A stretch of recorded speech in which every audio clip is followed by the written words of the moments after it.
मैं जानता हूँ कि तुम मुझसे कुछ छुपा रही हो। जब तुम किसी बात को टालना चाहती हो तो नजरें चुरा लेती हो। जब घबराहट होती है तो अपने हाथों से खेलती हो, और जब बुरी तरह फंस जाती हो तो होंठ चबाने लगती हो। मैं जरा इस बारे में सोच लेती हूँ, क्या आगे क्या करना है। हाँ, यानी डॉक्टर आपको समझना चाहिए एफसन बहुत खूबसूरत लड़की है।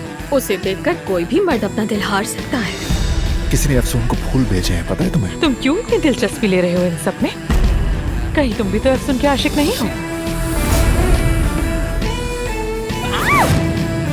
मैं अपने बेटे को बेवकूफ नहीं बनने दूंगी। और मैं अफसून को नहीं बनने दूंगी। अफसून, अफसून, अफसून, सेवदा अपनी बीमारी के बारे में झूठ बोल रही थी क्या?